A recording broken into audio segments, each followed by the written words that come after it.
Hello everyone, welcome back to the channel. Hopefully you are doing well. Once again, joined by Tony. How are you, mate? Good, thanks. Good. Hopefully the people that are watching on YouTube might have noticed that we've got a bit of a different environment today for our recording. So make sure you strap yourselves in because we might just bounce on the weekly and you might get some different backdrops for us moving forward. So today, as you can tell by the title and the thumbnail of the video, again, another topic very aligned with our mindset conversations from a few weeks ago now. I'm going to let you kick us off once again, Tony, on introducing this week's topic. All right, so this topic came about, last week, really. I was watching a Conor McGregor thing and heard him say something which sort of, I don't know if resonate's the right word, but it's sat with me. I don't lose, I learn. It's a win or learn situation. Now, I've thought about that and thought it's a pretty cool thing to pull negatives out of any loss or to pull any sort of learning from a adversity, or like Paul and myself, both recently had ankle injuries, and you can't see my leg at the moment, but crashed my bike Friday and I'm missing half the skin on my left leg.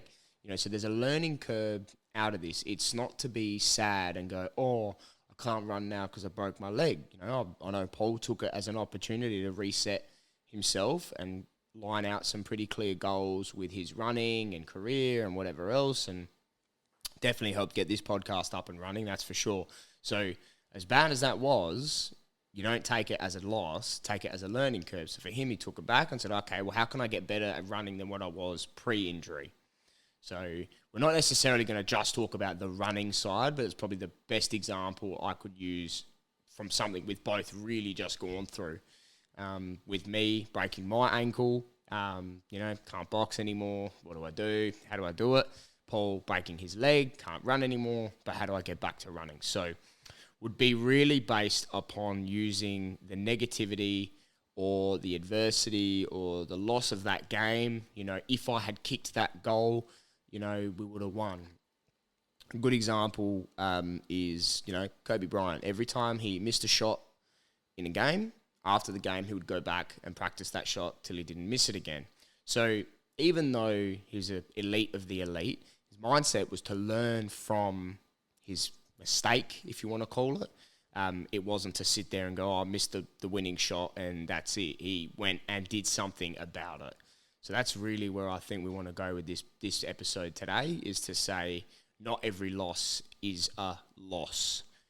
Yeah, and I think that's a good point. Obviously, it's a little bit different to the conversations we've been having of late around the social media stuff, but I think it all sort of ties in with getting the best out of ourselves and being in that space of growth versus that sort of deficit mindset, which is what we're pushing. We're very much pushing the growth mindset. And look, it's not easy to always look at the positive side of things. It's you have your days where you're in the dumps a little bit. So just for some context around my recovery and the situation that I had, almost a year ago now, you spend that first few months, not being able to move around, and that's pretty tough for someone that's extremely active and physical person by nature.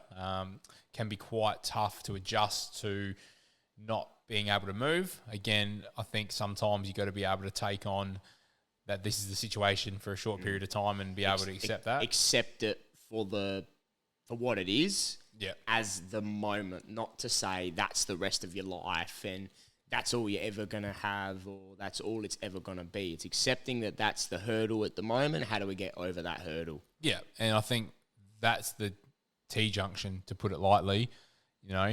When you get faced with that situation, it's what's the response going to be when you're back. So, it could have easily been the response of, it's too hard, I put too much weight on, don't care, going to, go down that cycle of negativity, or you're going to go the other way, which is now that I've got it back, I'm going to hyperfixate and I'm going to, make some holistic change, which will eventually get us back on the right path, which is, the way that I went. a few things did change in my context as well, which has allowed me to really hyper fixate on my training to the point where I'm able to train probably more than I was pre-injury. And can you elaborate on those? I mean, the big change was accepting that I'm probably not going to play competitive sport again. So, again, you're talking about closing a chapter of my life, which was closed for a little bit. And through my love of sport, it didn't matter what I played. I was just happy to play something. Yeah. And that's what ultimately led to my injury. So, breaking your leg and your ankle at the same time is not fun. But it was probably at the point of my career, at the point of my life, having that commitment was actually not a hindrance because I really did enjoy playing football. But it wasn't the priority. And when you lose the opportunity to work for 6 weeks, that just put into perspective that regardless of the shape that I get back into, something's got to give. And just from previous experience, I've known that when I typically play club sport, I don't go out of shape, but I'm not in my prime shape because I tend to over-fixate on wanting to be my best self on the field, which I think is what everyone should want to do. But then what that ultimately does is takes away from my own personal training because I want to be prime for a Saturday. Prime for footy or whatever the game might be, indoor or yeah. Yeah, so that means I stop running externally from the club. Yeah, it means I stop training 7 days a week because I want to have Friday night as a taper and I want to have Sunday as a recovery. So then you're already 2 trainings down. Well, that would be in your routine now. That would be 4 sessions. Pretty well. Two walks and 2 potential gym sessions. So say 3 at worst case scenario. There's 3 sessions. But I'm also not running, which for me, running is a big part of my self at the moment and part of my training. And when I am in my best shape, it's because of the 2 to 3 runs a week I'm doing on top of the nutrition. And then what footy actually does to me is, especially on a Tuesday and a Thursday night, and the context that I was playing football was I wasn't playing locally, I was playing away from home. It wasn't too far away, but when you're talking about a 45-minute drive back from training, it means I'm not eating my dinner until an 8:30, 9 o'clock, which for me is, almost not worth eating because I know the science behind my body, and if I'm eating that late at night, then it's sitting in my stomach whilst I'm sleeping. My recovery's not as good. There's this whole scientific aspect of that nutrition late at night. So I'm just putting the context. I love playing sport, but that's the challenge that last year's football. And I actually got this funny because I'm 10 or so kilos under my playing weight from pre-injury last year now. And at that point, I was in the best shape of my adult life. So not saying that it actually had a hindrance on me last year because I did manage to lose weight, but a lot of that weight actually happened, that weight loss had happened pre me going out to training last year as well. So I did a lot of that in the pre-season. What did the injury do? Now, not just the fitness side, but the mindset, having that time. What do you feel that did for you in that way? Like, did it help you clear your mind? Did it help you set your goals a bit better? Did it allow you time to do that and go back? Because I remember before you broke your leg, you'd sent me a message one day, you just ran 17 Ks or something. In my head, I just thought, I just don't understand how anybody wants to do that, but was happy for you that you did it. Do you think that injury, looking back now in hindsight, obviously, do you think you'd rather have had the injury or not? In hindsight, I've said this a few times. I don't know if I've said it on here or not, but I'm happy that I've experienced it. It's hard to say that because, there is a layer of parts of my life that have probably closed off because of a result of that injury. Like, I'd be playing football this year. I had plans to play football this year had I not got the injury. So from that side of things, obviously I'm disappointed. But I was actually having this conversation with someone at the gym a couple of weeks ago that I don't think I'd be in the physical shape that I'm in now had I not got the injury, which sounds weird. If you tell me that I was going to have 3 months of training on top of what I was doing, you think surely you would have got in shape. But I know I wouldn't have changed my eating because of the lack of movement. I wouldn't have actually done more. I wouldn't have had the time to actually listen to certain podcasts because I actually did so much learning in that 8 weeks when I wasn't at work, which sounds weird. I was, pumping out a lot of videos over on my channel as well because I was bored and I couldn't move. But I was also listening a lot. I'd really gotten into Stephen Bartlett around that time, which was I was just soaking in knowledge, and that was key. And I don't have that time. You don't give me 6 weeks of undivided attention. Didn't have any obligation to work. I was using my leave, but I spent all day in front of the TV or in front of my laptop soaking in information, which for me was massive. So when I could start to open up a little bit more with my training, I was able to actually see those benefits. So I think from a weight and a training and performance aspect, I don't think I'd be where I'm now had I not got the injury, which sounds a bit funny. What about mentally? Did it give you some clarity towards the bigger picture for your fitness goals and even in your career? Like, do you think having that time to do that for your health side of stuff, but also giving you the time to sit back and worry about your own mental health, did you reckon that made you better in different aspects of life, not just with the fitness and the training and whatever else? Yeah, look, things fluctuated. It's hard when you're in that space, and you exemplify it a little bit because I'd been away for a month and a half, or 4.5 weeks over in Europe. I'd been running in Greece. I was at Anfield, a trip of a lifetime, and you come back 4 days later and you're in the emergency room. I don't think anything can prepare you mentally for that. And then the corresponding 6 weeks after that, you're kind of like, well, I just had this trip of a lifetime. I was with my family, and now I'm in the cold, stuck inside, can't walk. So, there are pretty dark days there where you just go you start thinking about the incident that happens as well. So you start thinking, it's a game where we're losing, we're getting flogged. Did it need to happen? What could I have done? What could have changed? You just go through those rabbit holes and, it's hard. You can only keep yourself busy for so long in that context as well. You're playing, Nintendo Switch or PlayStation, or you're watching Netflix. If you were 16, it probably would have been the best fucking 6 weeks of your life. Yeah, well, you would have been pretty happy playing FIFA all day and, not have an issue. But when you start having responsibility and you feel like you let your work team down almost as well, I hadn't even stepped back through the doors of work, and I was, had 3 weeks off, and then I'm having another 6.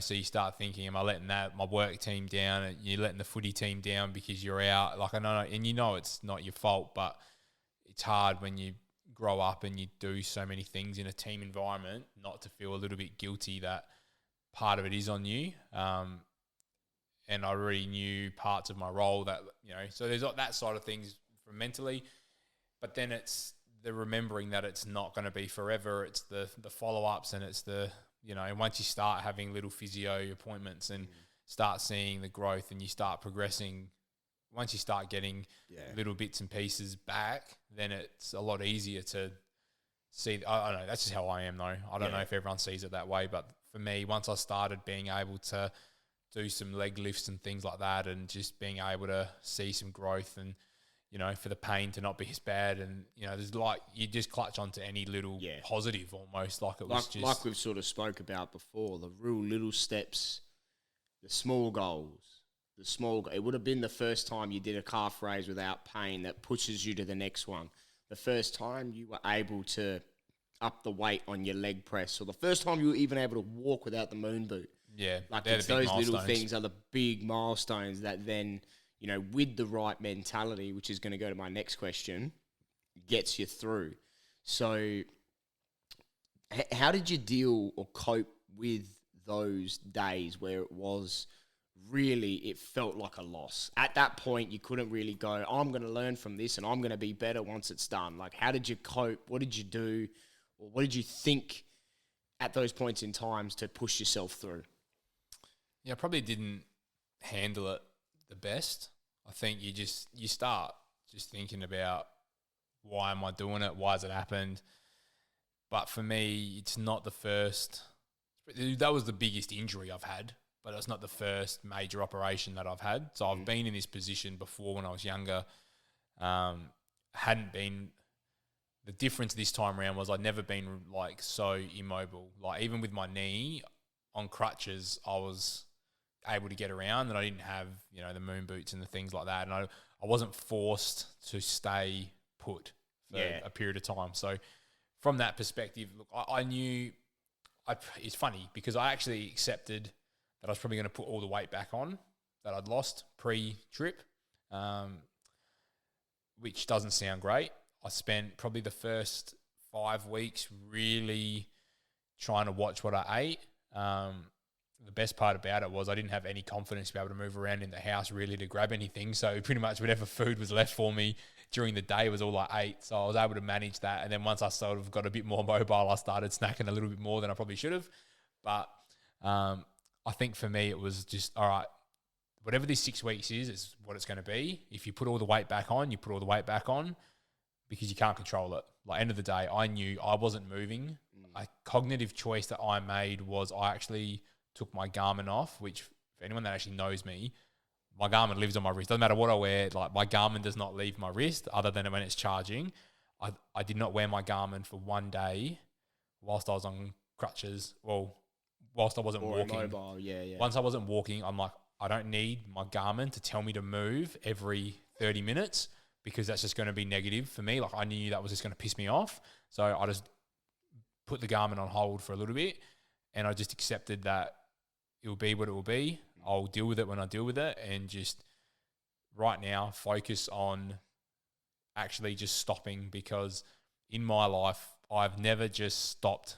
Yeah. Even on my holiday, the holiday was full on. Still training and moving, and I was moving every day. I was traveling running, as well, as hard as it is. Yeah, and we didn't just stay in one spot for like 3 weeks. No, like we'll 3 or 4 days, and we're on to the next spot. 3 or 4 days. So the actual holiday, even though I was away for 4.5 weeks, you didn't stop until I got to like the end of the holiday, and we actually had 2 weeks in Athens, just under 2 weeks in Athens. So for me, I'm like, all right, this is the first time in your life you can relax, that I could actually just stop. It wasn't nice, but I'm going to say it was nice, because I was able to just wake up for 6 weeks. It's kind of funny. Even when I'm on holidays, I'm flat out, like school holidays, I'm flat out. So I couldn't go anywhere. If anyone wanted to come and see me, they had to come to me. That people were booking in to come and see me. Yeah. But I knew I was going to wake up at my normal time. I was going to have my breakfast, and then I was going to just park it on the couch, and then I could just do what I wanted to do for that next 6 weeks. And it kind of sounds weird, but I used that as an opportunity, one, to get back into the routine of uploading videos to YouTube, because again, that's a huge passion of mine. And I saw some real growth on my personal channel in that period of time, because I was able to invest time that I never have in order to make the quality of my videos better at the time.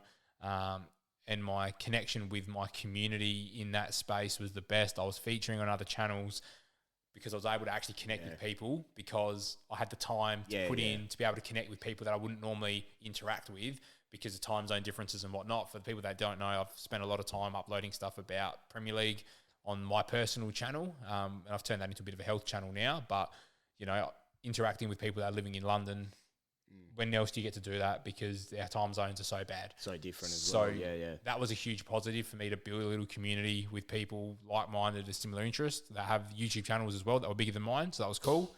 But then it was just, I was able to just watch sport and appreciate that I could watch the tennis. The US Open was on, and the NFL season had just kicked off, and I was able to actually just stop.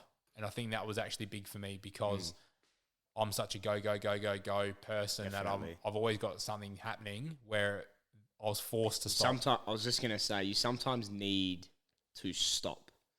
Like, I like the fact that you said you'd accepted that this is what it is for the time being, and it's not forever. I think that's great, because that in itself is a growth mindset. It's not to say you're a victim. Once you've accepted something, it's half of the battle between moving forward and staying where you are. So say to yourself, this is what it is for now. It's not going to be like this forever. I think that's a big, big win. because it did subconsciously, without you thinking about it, allowed you to set your goals again, allowed you to clear your mind, allowed you to restart because you were forced to stop. So like my trip overseas was a little bit after, a little bit pretty before much straight. yours, Yeah, or just after? no, you were after me. October. So A couple of weeks after I got back. we were lucky enough that we had a couple weeks in one place where we really didn't do a whole heap. We sort of just fluffed around the village and went to the beach, and so we had time to reset. You know, I spent a day by myself where I remember in the morning I went and bought a pack of smokes for €3, drove down to the beach, sat there with my book and wrote down my new goals, what I wanted to achieve, what do I want in my business, what do I want in my personal life, and just having those. I think I was there for 3 hours, wasn't even a whole day. But the mindset behind it was, when am I ever going to be so clear-headed to be able to do this and go, yep, cool, I can learn from all my last year. What did I do wrong? I wrote it all down. What did I think I needed to work on? I wrote it all down. And I was so clear-minded I could get it out onto paper, which was massive, which was a huge thing. So for me, that is a slight technical issue there, but back on track now, all good to go. So where I was going with my past comments were being forced to stop. Sometimes you can go down two ways. You can go down, like Paul said, I'm going to put all the weight back on and that's it and blah, blah, blah, accept it. Or you can learn from the previous loss how to move forward, how to get better if you're willing to do the work. It's going to be harder than it was last time because sort of have to start again to a degree. But it's about being able to notify that. It's about being able to recognize it as a loss, but it's not a permanent loss. All right, different story if Paul's leg got amputated, then all right, cool, we've got to think about that a little bit differently, but it didn't. He knew in 6 weeks, 8 weeks, he was going to be out of the moon boot, be walking again to some degree. So it's always the light at the end of the tunnel too, but taking that not as a loss, as a learning curve. So what I think everybody needs to realise, and I think this is a great example because it's, you know, it's not necessarily a life-altering injury now that you're back running and whatever. It's not, like I said, it's not like your leg got cut off and you had to start again from there. But it's a big lesson to have learned, obviously, the things you did while you were not being able to run and not being able to keep your physique and this, that, and the other. Do you think learning what you learnt from the injury has made you better, not just with your running or anything, your blogging, nothing, just in general? Just say like a general day-to-day, do you think this lesson that you learnt from this, you know, loss has made you better? Yeah, for a short answer, definitely has. It's just allowed me to really appreciate the small things, which has been nice. And it's given me another sense of drive to really go after what I want to go after. And I've said this before, when it comes back to our goal setting and those videos where I said, you know, if you actually prioritize something, you'll move heaven and earth in order to get it. And that's where I'm at. And really, since the point where I've been walking without crutches, I've been in the gym. And if anyone asks me what's your priority been post-injury, it's been just getting in the best shape possible. I've put everything else, bar being at work when I need to be at work, but, you know, that's spare mentally minute. and physically combined, like being better at those two, would you say? Yeah. Or everything. Like if there's just, like, take out for a second the component of being better, did you think it's in every way possible? Do you think you're better at your job? Do you think you're better at being a son? Do you think you're better at being, you know, in the gym? Do you think you're better at running? Like, do you actually think the way you tackled that loss and learnt from it and grew from it has made you better in every aspect? Probably not. I think what I've done is, as I was saying, to maybe hyperfixate on what I really want. Yeah. So I think I've learnt to manage everything else around me, but in essence, my actions are showing what I truly value, and right now that's my health. Yeah. And I think that's partly because I lost a couple months there, and that's really what I've wanted to get back. And maybe that is a little bit selfish, because no sane person trains for 2 to 3 hours a day every day, 7 days a week. But that's my energy towards that right now is showing, my actions are showing that is my priority. And I'm not afraid to admit that, because my goals right now are purely around my health. That's not to say that I'm not driven and ambitious about my work, because I am, but where the last few years work has been my priority, and I've put myself second, where right now my health and my well-being are definitely number one. Not to say that I'm not prioritising my work. I'm definitely prioritising my work, but I don't live to work at the moment. I'm working to live.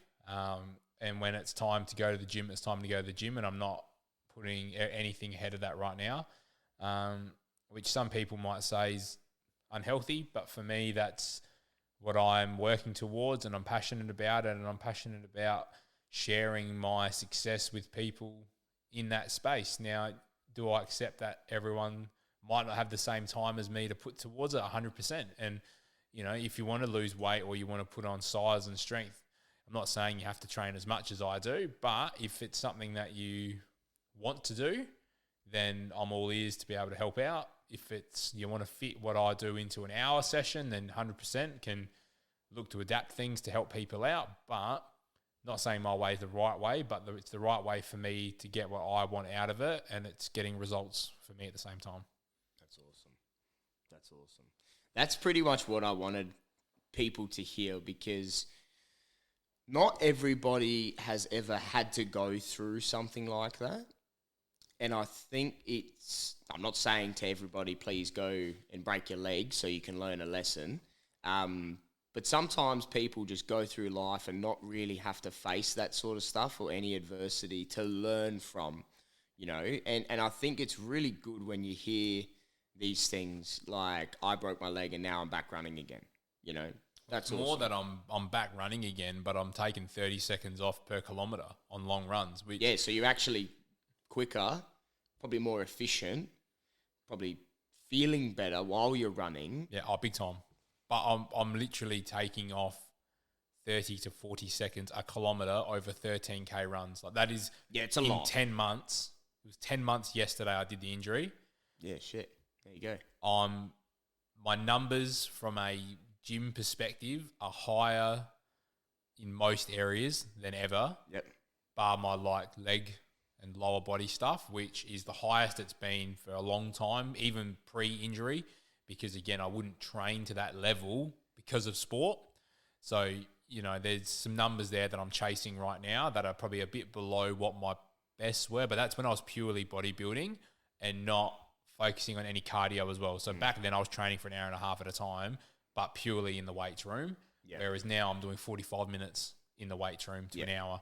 So I'm not training for that strength, and I'm not far behind what I was moving in those days when I was purely training for strength. Yeah. So that's where I'm looking towards. I don't want to be as strong as I've ever been, because that's not functional for me. But the fact that I'm pushing some serious weight in most of my lifts, and I'm running better, I'm lighter, it's just ticking those boxes. Did you do any research into the hybrid athlete thing? I've done bits and pieces and more around weight for loss. Another day. Yeah, I've done that more about weight loss, because it was always taught to us at uni that you couldn't put strength on and lose weight at the same time, or lose fat, sorry. Yeah. Which I always found interesting, because... massive common misconception. And that's where, we will have this conversation about another person on another episode about a hybrid athlete, where I've seen it. His name is Nick Bear. If anybody wants to Google someone that's done exactly what Paul said, he was a bodybuilder who became an Ironman. Yeah. Right? So when you think bodybuilder, don't think of Arnold Schwarzenegger. He wasn't that big, but he was big. And he was always the same thing. You can't be that strong and have that much cardiovascular capacity. This dude proved everybody wrong because everybody told him, you don't look like an Iron Man. You look like what Iron Man hate. Yeah. The bodybuilding thing. It's not functional. Weight. Yeah. That's another topic. But anyway, sorry to get off track. No, so that's what I was just saying. So, like, that's been something that has been interesting for me because I've been saying the whole time I'm waiting for a plateau with my strength work because when you eat X amount of calories per day, which for me I'm most days, not every day because I'm not a robot, but most days I'm eating pretty significantly under my maintenance calories. So just my scientific brain that has done a sports science degree goes, there's a point when my body's going to stop being able to get Lift stronger as much. Yeah. because you're just not fueling it enough. And I actually haven't hit that wall yet. So I'm still slowly increasing my weights. Do you think that comes from body management? Like when I say body management, like creatine, protein, eating the right things, even though the calories aren't there. Yeah, but having the nutrients. Having the nutrients and having the right regime. Potentially. I couldn't tell you. That's the thing. Like, the fact that I'm stumped by, like, look, put it this way. The growth is so much slower than I'm used to. Put it that way.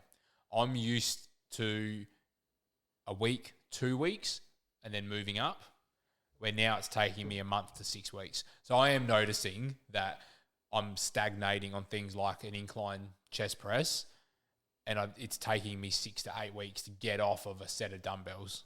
So it's not like it was when I was younger, when I was not really tracking my calories too heavily, and I was putting size on. But then again, I didn't like the way that turned out because I wasn't training the way that I don't know. It's hard to say because I guess at the time that's what you wanted. That's what you wanted to be strong then, and your mindset's changed in what your goal is. Yeah, you know, like it's all well and good. I want to be strong, this, that, and the other. But it's not functional now. For what you want. Yeah. So for now, I'm happy. I'm happy that I'm getting stronger still, although it's on a much slower scale, which doesn't bother me. I'm not egotistical about what I'm lifting. Look, it's nice to say that you're moving X, Y, and Z. It's funny because the only muscle group that I'm seeing exponential growth right now is my legs because there's room to grow. Whereas all my other upper body I was able to train it again 3 months earlier ahead of my legs. So, you know, it's a bit interesting, and it's funny that my calves are probably the strongest at the moment because they were the first thing that I could train. So my quads and hamstrings are lagging behind my calves in proportion. But anyway, we'll get there. So it's interesting because now you come out of it almost a year. So, you know, we're 2 months, we're 10 months out of, you know, from the injury, and I'm in the best place physically that I've been ever, which is, you know, awesome, remarkable for me. So one last question before we wrap this episode up. To anyone that has gone through, now it doesn't have to be a physical injury. It could be, honestly, the loss of a loved one or a loss of job, or, you know, didn't quite get that business, whatever. From what you learnt from your loss lesson, if that even makes sense, what advice would you give to someone that's going through something similar? For me, it's about what can you control. I think that's what it comes back to. What's within your scope of control? What's within your ability to make an impact on? Because there's so many things that happen in life that are out of our control, and the more you get hung up on what's out of your control, the less control you lose. So if you want to take control of your decisions and control of whatever the loss is, obviously if it's grief, then it's actually having time to grieve. That's why it's called grieving. But you also don't want to stop the positive things, you know, like when you lose loved ones. And again, not everyone loves training. I keep bringing things back into a training context because that's my way of coping and that's my way of looking after myself. Nothing would stop me from training, you know, like even if it means that I did nothing else for the rest of the day, at least I know I could tick off that I still went to the gym. Yeah. And that's just what I need to do. For some people, it might be drawing. For some people, it might be recording music. For some people, it might be playing video games. Whatever that thing is that is a positive in your life, then you want to maintain that regardless of the situation. If you're not playing video games, because you can get procrastinated and not achieve anything, but unless you're making YouTube videos and it's your job or whatever, but finding a positive outlet that has a positive impact on your own ability to hit your goals, you'd want to be focusing on those. So that's awesome. That's what I'd be prioritising. Yep, that's awesome. Beautiful. So that is where we're going to leave things today. If you've enjoyed it, make sure you like, comment, and you subscribe to the channel.